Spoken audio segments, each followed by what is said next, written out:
ভারতকে যারা গিলে খেতে চায় তারা কিন্তু বাংলাদেশের সাথে সম্পর্ক ভালো এবং বর্ডারের দিকটা যদি চিন্তা করেন, আমরা যদি সুযোগ দেই ভারত অখণ্ড ভারত খণ্ড খণ্ড হতে বেশিক্ষণ সময় লাগবে না।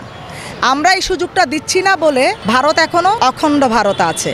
ভারত যদি কোনো ধরনের পরিকল্পনা করে, আপনারা জানেন যে এখানে অন্যান্য যেই দেশগুলো আছে তারা অলরেডি আমাদেরকে জানিয়েছে আমাদেরকে যত সুবিধা দেওয়া দরকার তারা সর্বোচ্চ সুবিধা দেবে। আমাদের প্রয়োজন হলে তাদের কাছ থেকে আমরা সুবিধা নেব। আর বাংলাদেশের কথা যদি বলি, এবার আন্দোলন দেখার পরে সবার বিশ্বাস হয়ে যাওয়ার কথা, বাংলাদেশের প্রত্যেকটা শিশু একটা মুক্তিযোদ্ধা, বাংলাদেশের প্রত্যেকটা সন্তান এক একজন আর্মি। ইনশাল্লাহ বাংলাদেশ বাংলাদেশের জায়গায় থাকবে।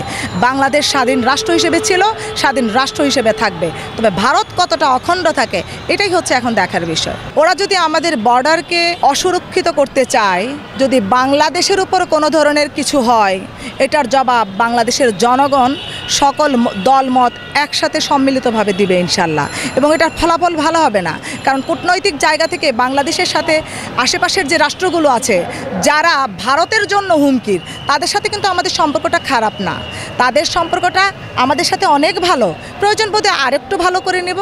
ভারত তো বরাবরই চেয়েছে যে বাংলাদেশকে তারা কোনোভাবে তাদের অঙ্গরাজ্য বানানো যায় কিনা। সেই অঙ্গরাজ্য বানানোর স্বপ্নে কিন্তু তারা যে কেউ একজনকে চুজ করেছে। বেগম খালেদা জিয়াকে যে বিভিন্নভাবে এই প্রস্তাব দেওয়া হয় নাই তা কিন্তু না। তিনি আপোষহীন ছিলেন, তিনি দেশপ্রেমী, তিনি দেশকে ভালোবাসতেন বলে তাদের কোনো প্রস্তাবে তিনি সাড়া দেননি, যার কারণে দীর্ঘ বছর ওনাকে জেল খাটতে হয়েছে।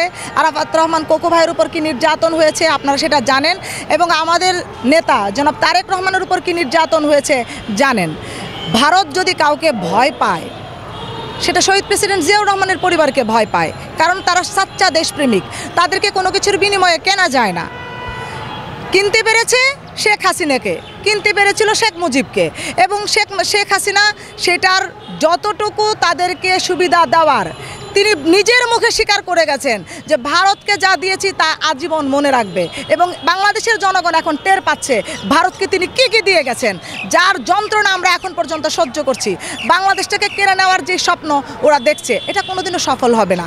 বাংলাদেশ যদি আপনি বলেন অনেক ছোট্ট রাষ্ট্র, কিন্তু বাংলাদেশের ভূখণ্ডের যে চারপাশটা সেই দিক চিন্তা করলে কিন্তু আমরা অনেক শক্তিশালী।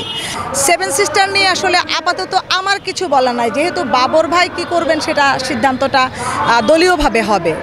ভারত পেছন থেকে এই পর্যন্ত ইন্ধন দিয়ে যাচ্ছে এবং এই সরকার বর্তমান অর্থাৎ অন্তর্বর্তীকালীন সরকারকে যেন কোনোভাবেই সফল হতে না পারে, তারা একের পর এক প্রক্রিয়া চালিয়েছে এবং ষড়যন্ত্র করেছে। আর এই ষড়যন্ত্রের জবাব খুব ঠান্ডা মাথায় বাংলাদেশ জাতীয়তাবাদী দলের ভারপ্রাপ্ত চেয়ারম্যান জনাব তারেক রহমান সহ অন্যান্য সমমনা দল এবং ছাত্র জনতা ঐক্যবদ্ধতার মাধ্যমে সেটার প্রমাণ তারা দিয়েছে। বারবার এই দেশকে বাঁচানোর জন্য যতটুকু পদক্ষেপ নেওয়া দরকার, যেইভাবে কৌশলী হওয়া দরকার সেইভাবে কৌশল অবলম্বন করে বাংলাদেশের লোকজন এখনও ঐক্যবদ্ধ আছে এবং বাংলাদেশ সুষ্ঠু আছে।